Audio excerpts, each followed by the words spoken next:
For decades, diesel-fueled buses have been the backbone of public transit fleets in cities, but they come at a high price for our planet. Cities are turning to electric buses to decrease environmental impact while providing better service and reducing costs in the long term. La transición hacia los buses eléctricos es importante por tres razones. La primera tiene que ver con la contaminación local de Santiago. Una segunda razón que tiene que ver con el compromiso de Chile de reducir los gases de efecto invernadero. La tercera razón tiene más que ver con mejorar la calidad de servicio. The number of vehicles that are there in Bangalore has increased tremendously. So one of the main concerns has been the air quality. So rather than moving from one fuel to another or from one technology to a slightly better, we wanted to take this big jump and move on to a more sustainable solution, which is also the future of the entire mobility sector. What is possible when the private sector and city leaders come together? It's important that London's buses cut down the harmful emissions where they're polluting the streets of London. Approximately 10,000 people a year are dying. We need to play our part in ensuring that the streets are clean. From April 2019, every single vehicle has to be zero emissions at tailpipe. On top of that, there are also 12 corridors that the Mayor's put in place where every vehicle going through those corridors has to meet a minimum of a Euro 6 emission standard. I'm extremely proud that this garage was the first in Europe to go fully electric. We've picked up several awards this year for our innovation. Switching to new technologies can require a large investment, particularly at the start, and the transition process can be difficult to manage. As electric bus fleets for public transport become more widespread, new business models and technological advancement are helping overcome remaining barriers. Quizás lo más importante de esta transición es la desconfianza que tienen los propios operadores en esta nueva tecnología. Los buses eléctricos tienen un costo de inversión que es más alto que un bus tradicional. So the plan is not to outright purchase these buses, but to go in for some kind of a hiring model where we pay on a gross cost basis. Total cost of ownership would come down. So it's a very sustainable solution. Any city in the world can go to electric bus technology or cleaner vehicles. Do your planning, understand what it is, what you need and what you're looking for. Plan, speak with the manufacturers, speak with the power suppliers, and then you can understand what it is you require. Cities continue to innovate to overcome the barriers they face in pursuing their sustainability goals. The Financing Sustainable Cities initiative is a partnership between the WRI Ross Center for Sustainable Cities and C40 Cities Climate Leadership Group, funded by the Citi Foundation. Together, we are helping cities across the globe scale up investments and develop innovative business models that can accelerate the implementation of sustainable urban solutions, like electric buses. Join us as we build better cities and brighter futures.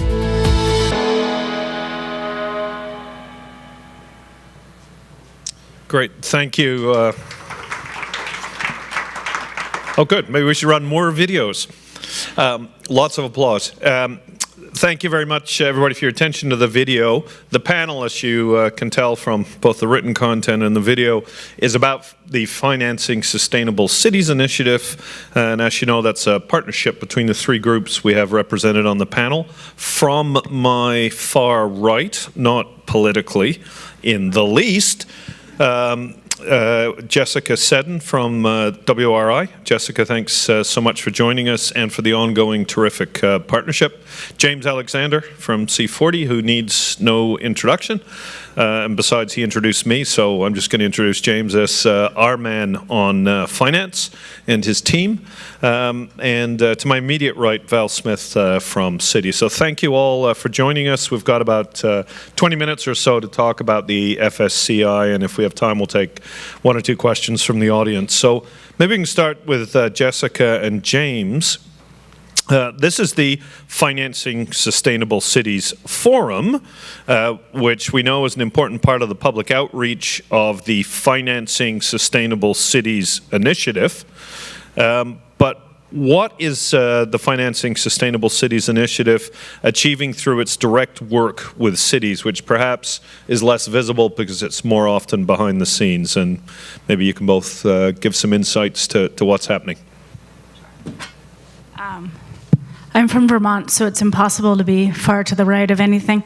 So I think This video highlights an enormous opportunity, and I think e-buses offer an enormous opportunity, but one of the things that often happens is the finance just really doesn't follow the opportunity. I was in Delhi last week, and I think we've all seen the discussions of Delhi's air quality. It was still not great, and yet there was a headline that the government had denied the use of a green cess, which was specifically meant to finance investments in cleaner air and lower emission types of urban infrastructure, had denied the use of the green cess to fund electric buses. There are some technicalities involved, but I think it highlights the types of challenges that cities face in moving from seeing the opportunity to actually seizing it. And over the past couple of years, we've been able to work with 73 cities across the world in Brazil, Colombia, India, Mexico, Chile, and I know C40 has worked with many other cities. But one of the most rewarding pieces of this is really helping people go from an idea and a possibility and a little bit of fear about the business model, the financing, how you structure it, how you put it together, and helping people work through what we've created. And you'll see there's a brochure on many of your tables. I think what we've created is as a kind of simplification of these 4 building blocks, and seeing people work through that and then reconstruct their idea in a financeable form has been rewarding. We've seen a groundbreaking bike sharing system come out in Bhopal now with more than 30,000 registered users. We've seen Green Corridor, a TOD development in Cali come out of some of this work. But that's been the most exciting, is seeing idea, confusion, breaking it down into something simpler, and then building it back up so that you see these kinds of outcomes. And we're looking forward to a couple of more years and maybe decades of partnership with C40 and Citi Foundation in doing this. James, you have something to add? Yeah, I mean, I guess so.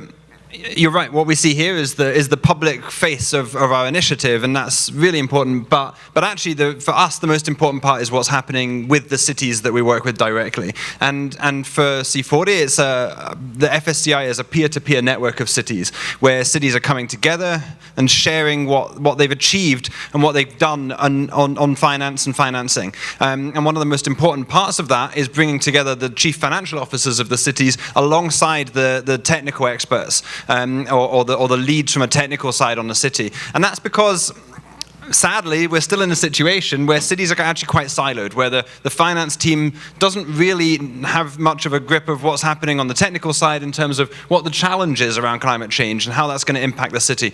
But likewise, the technical team, the people that are in charge of the transit operations or energy or adaptation are all too often not familiar with what's happening on the financing side. And so bringing those two groups of people together alongside other cities that have got some good solutions, that have tried things, that have got new techniques and opportunities, is where we're really trying to work and the space that we're in. But actually, even more importantly, because on finance, there's actually often not that much good practice that cities have got or seen or things that have worked really well. And so we're all trying to develop new techniques together. And so what we also bring into it is a technical assistance component where we can get experts like many of you in the room or many of people we've heard today that can come and speak directly to the cities, engage with the cities and help the cities work through some of the knotty challenges. And I guess what we're trying to do is help cities to understand the universe of financing mechanisms that they can use to structure and develop their transactions. And the reason why that's important is because there's so much requirement for financing, there's so many deals to be done, there's so much to happen, that if cities start getting financing wrong, they're paying too much for their debt, they use the wrong financing structure, not only can it be very expensive for that project, but it can actually prevent future projects from being possible. And so many projects need to be happening one after another that in order to achieve our goals so quickly that we can't afford to be finding the wrong solutions. And so we're helping point cities in the right direction with the aid of their peers, with the aid of technical experts, and with other groups. And for C40, one of the things that we really focus on is the outcome. Now, you guys being in this room today is fantastic, but it's not an outcome. The cities coming together in a conference, speaking to each other is great, but it's not an outcome, because an outcome is something happening in real life on the ground. A new transit line, a new energy project, a new adaptation intervention that helps protect the city. That for us is the outcome that we're looking for. And we're super excited by some of the things we've achieved that are moving forwards as a result of the FSCI and as a result of the funding from Citi Foundation that we've been able to support cities on. Just to take a US example, Los Angeles came to our Clean Bus Financing Academy. They learned from other cities, they learned from some experts about the nature of electric buses and what they mean. What they did, they got back to the city the next week. They scrapped a tender that was midway through process that was looking at some CNG buses. They redid that tender. Now it's now an electric bus tender. And not only that, but they've said we need to work with the other transit agencies in the metro area of LA, and we need to create a common specification for electric buses. And so they're now helping with some of our support to create a standard spec for the whole of LA Metro. And then, even more excitingly, the government of California, the state of California, say, well, hey, why don't we do a California spec for electric buses? And so, as a result of the initial starting point of this initiative, California is now developing a standard specification for electric buses. This is the cool stuff that's happening and the snowballs that we can create that can start building huge momentum, and that's where we're really excited. That's a fantastic initiative, and as echoes of what happened in the United States and Canada in the 1930s, actually, around streetcars, if people know that history. But it's fantastic. I was struck, James, by your comment that we help bridge silos within city governments. It was a shocking revelation. Just those of you from city governments, those of you who don't have silos, please stand. Okay, could those of you who do occasionally stumble upon silos and miscommunications, could you stand? No, stand. Come on, stand. Be brave. Okay, those of you from the private sector who stumble upon silos. Okay, you can just put your hand up. Yes, you do too. Okay, good. So the initiative really attacks a problem. Internal communication, lack of knowledge, and it's starting to produce results. Val, maybe the next question is logically to you. Citi Foundation's been a terrific partner of this initiative. Can you maybe speak a bit about why Citi has seen that it's important, why you've made this support, why does it matter to the foundation? Sure, and I think, part of this is driven by our belief that breaking down silos really happens when you bring people together. So that's really a fundamental driver. But, we have two different vantage points that we look at this from. And the first is Citi's business. Our company, Citi Group, operates across a network of about 1,000 cities. We have a $100 billion environmental finance goal. A significant portion of that has either been financing cities or financing environmental and climate solutions in cities. So we clearly have business engagement and opportunity in this space. And in terms of Citi Foundation and the drivers for the Financing Sustainable Cities initiative, I think that some of the cities who were here and who spoke earlier really helped to articulate the drivers for that best. They said, cities are a significant part of the climate problem, but they are flexible. So we know that cities have to be a significant part of the climate solution, and that solution has to be inclusive and has to also promote economic development. We heard about the highest levels of ambition in climate solutions today coming from cities. And we heard about how we need to enable more, and we need to enable more predictable financing solutions to support those climate ambitions that we see from cities. So I think it was those learnings that we collectively had in terms of the opportunity with cities, the conversations that we had had with C40 cities, with WRI Ross Center for Sustainable Cities, that really led to the development of the FSCI, the Financing Sustainable Cities solution. And it was really about, okay, first of all, we need to figure out how to do more of what we already know how to do. And then we need to bring people together to knock down the silos, to convene cities, sustainability people, resilience people, finance people from cities, bring them together, 100 cities in person and digitally, and support that fast learning, support stories about what can be done, and then enable the people from those cities to head back home and pivot and do what can be done based on their learnings from those sessions. So building on that, from your perspective for Citi, what does the future look like? How do you see the next while in this initiative? Well, I think we expect to see more and broader initiatives and engagements like this. I mean, Citi is today announcing a new $5 million grant to the FSCI, the Financing Sustainable Cities Initiative. This is not coming as a surprise to my partners here. And it's a surprise to them. That's a big deal announcement, okay? So this $5 million investment is really being designed to accomplish two things.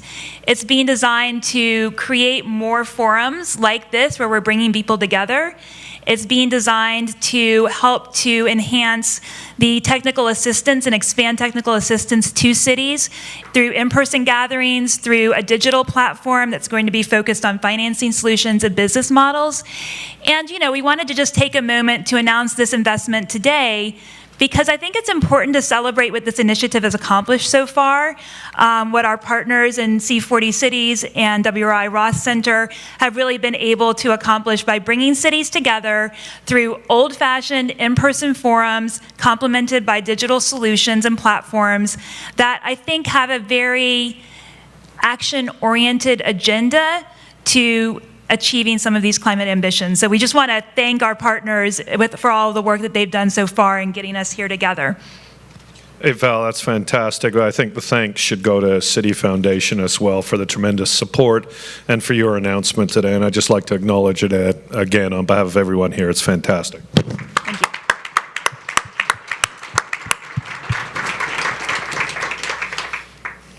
So my instructions, and I'm not making this stuff up, I had explicit instructions. James, you have an announcement today as well. Is the C40 funding Citi? Is that the... Not yet. No, the announcement for us is well, first of all, Val, thank you. This is a phenomenal support from Citi. We love working with you. The support you give us is tremendous. All of our cities really value the support of this initiative, and we have examples from across the world of things that are happening, new actions that are taking place, new outcomes that cities are achieving that are benefiting the climate, that are benefiting resilience, but are also benefiting people in cities around the world as a result of the support from Citi Foundation to this initiative, and we're extremely grateful for the ongoing support. And one of the things that we've been able to achieve is, that we can talk about today, is the technical assistance of this program allows us to ask cities what support they need. And we went out to our group of cities after the Clean Bus Finance Academy and said, what more can we do to support you? How can we help you? And the answer was, from a chorus of cities, we need to better understand the market for electric buses. We need to better understand what's going on, where the prices are, whether we can afford to buy electric buses. You know, we know how to do diesel because we've done it for decades. What do we need to do to do electric buses? So we commissioned Bloomberg New Energy Finance to work with us. They were delighted to be able to work with us. And today we're launching the report that they have produced called Electric Buses in Cities Driving Towards Cleaner Air. And if you're all interested in getting a copy of the USB sticks on your tables, have a copy on them, or it will be available on our website very soon. And what that does is it has an overview of the clean bus sector, and it has recommendations for how different cities can implement electric buses depending on different types of cities. And the key findings really are that the high upfront cost of electric buses is still the big challenge that cities are facing, and that's not yet going away. But prices are coming down so quickly that by 2030, electric buses are likely to be at parity with diesel buses in terms of price. Unsubsidized purchase price of electric buses will be the same as a diesel bus by 2030. But even better news, we don't have to wait till 2030 because the report demonstrates very clearly that the total cost of ownership over the total lifetime of an electric bus is now lower for an electric bus than a diesel bus on high mileage routes, the sorts of routes that you might see in the big cities that C40 works with.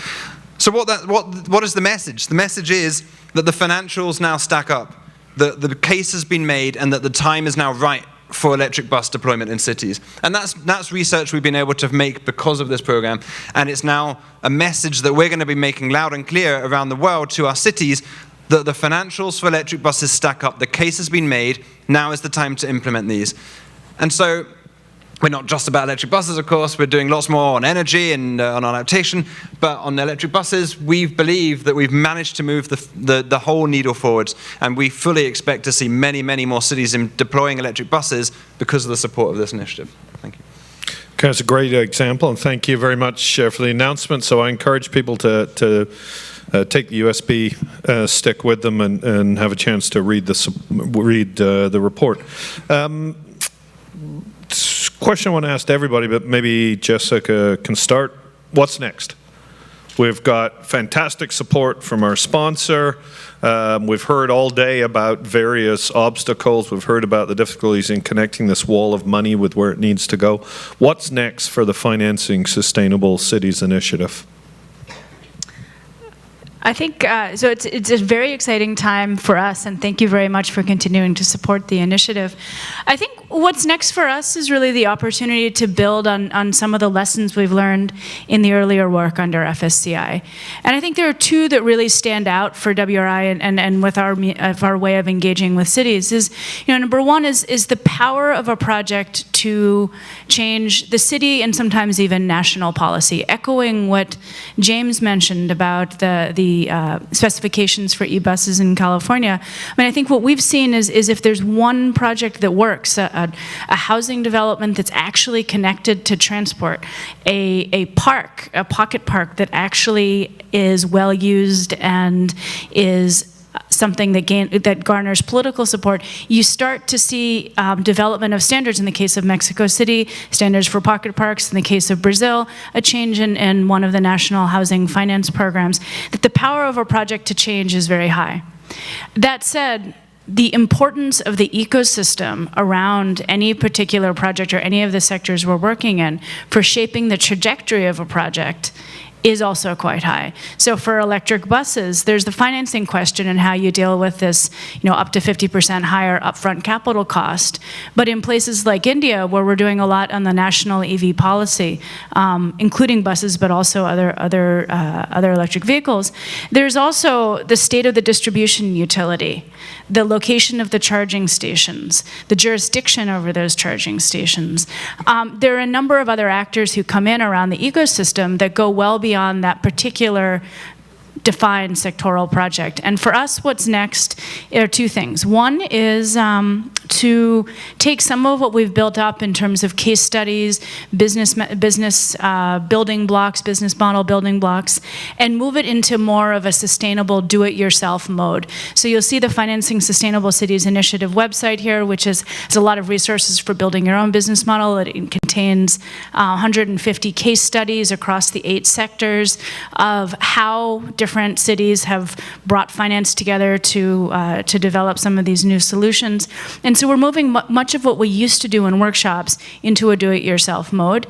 On the other side, we're going much deeper into what we're calling City Fix Labs, which are topic and geography specific 8-month engagements with groups of cities around particular sectors and groups of projects within those cities. And so the idea is to complement the peer-to-peer learning and technical advice, but with repeated iterative attention to a project moving through its ecosystem, and at the end, to be able to address some of the ecosystem constraints, as well as the inherent technology and project itself in a financing solution. So I think those are the two design changes that we're starting. A third sort of piece of what's next is also deepening the partnership with C40, hopefully others, many of you in the room, and with Citi, to make sure that the FSCI platform has a long-run, independent, and influential role in making sure that cities are able to move towards some of these innovations. The last thing that's new is actually, I want to introduce Kate Owens, who I think is somewhere over here, who will be taking over the FSCI initiative from me. I think Kate, why don't you stand up so we Kate, can all... stand up. Kate and I just got off a plane from Delhi at 5 o'clock this morning, so excuse us both for sort of looking a little loopy. But Kate Owens will be taking over the FSCI 3 initiative from me. So that's the last new thing. James? Yeah, so I guess what's next? let's look at what's immediately next, and that's to demonstrate the kind of commitment and passion of the team that we have working on C40 on the FSCI. Most normal teams would collapse in a heap tomorrow after running a workshop or a conference like this. That's not quite what we're doing. We've got a group of cities from across the US coming together for a 2-day workshop starting tomorrow. And that workshop is looking at how do cities borrow in or finance infrastructure in a constrained borrowing environment. And it's all about the challenge of, particularly in the US, city credit ratings are one of the most important aspects of what a CFO's job is to manage. If you know, every priority comes secondary to maintaining the city's credit rating, and that's totally understandable. But the challenge is, how do you then continue to move forwards, and how do you help the city to adapt or bring in the investments that are required to make the changes we've been talking about today. So tomorrow we have a 2-day workshop starting here in New York, where we're going to be working with cities from across the country, sharing ideas, looking at new opportunities, bringing in a whole bunch of experts to come and speak to the cities and to come up with new action plans and ideas of actionable things the cities can take forward and steps they can do. So that's tomorrow. But I also want to talk about yesterday, because we had a different workshop yesterday. We had 3 cities come together here in New York to talk about adaptation finance. And what's exciting about that is it's the first of our new series of adaptation finance workshops and engagements with cities. And what's been made possible with this new grant is a new focus beyond transport, beyond energy, where we're going to continue our work, but we're now also going to be able to look at adaptation finance. And that is so important for cities. We're going to hear much more about this in the panel happening in just a few minutes' time. But adaptation finance is something cities have been talking about for such a long time, and we're really excited that we can now take this forward. So Val, last word to you, and I did already ask you out of sequence what's next, but feel free to comment on what's next, or any barriers Citi sees, or you know, anything that you think is going to contribute towards overcoming this financing barrier. Well, I think the barriers have already been pretty well discussed in this room today. And, you know, we come back to the same sort of human barriers that exist and city barriers that exist. And, you know, they could be around the siloing of agency budgets, which would be looked to, you know, within that specific silo for financing a climate solution, and the fact that very many climate solutions, such as a green roof, have dispersed benefits that might help with stormwater runoff, energy efficiency. So, you know, these are sort of very typical problems that are also very hard to address. You also see some of the cities that come together in our forums on the platform have access to capital markets to help to fund their investment needs. Others don't, and have to look for, you know, new creative public-private partnerships, et cetera, to get their climate solutions financed. You know, I think the exciting thing is that we have some very capable partners, and we have a ton of engagement from cities. And, you know, the whole intention of FSCI is to really bring together cities. I mean, it's not rocket science to do this, but it's hard, or it would already be done. So bringing together all of these experts from cities, from different agencies within cities together to do more and more problem solving and take those wins back home.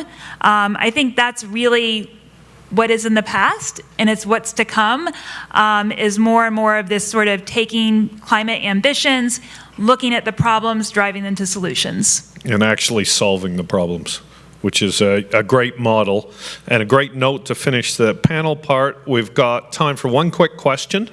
I'm going to keep you to 30 seconds, and we'll keep the answer to a minute. Any question about FS? Yes. And if you could, there's a mic coming. If you could just tell people your background, who you are, and then go with the question. Yeah, my name is Nick Verart with Louis Berger.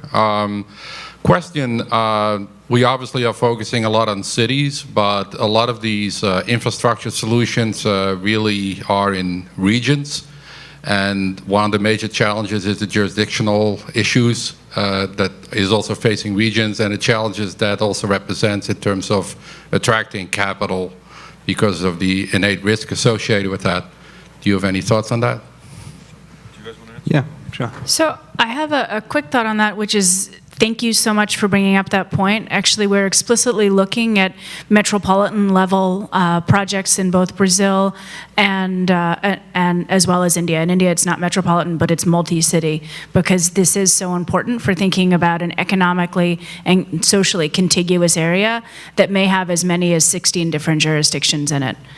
So part of our lab structure is to allow project teams from those entities to come in and work with us. So that's such a good answer. I think we'll end there.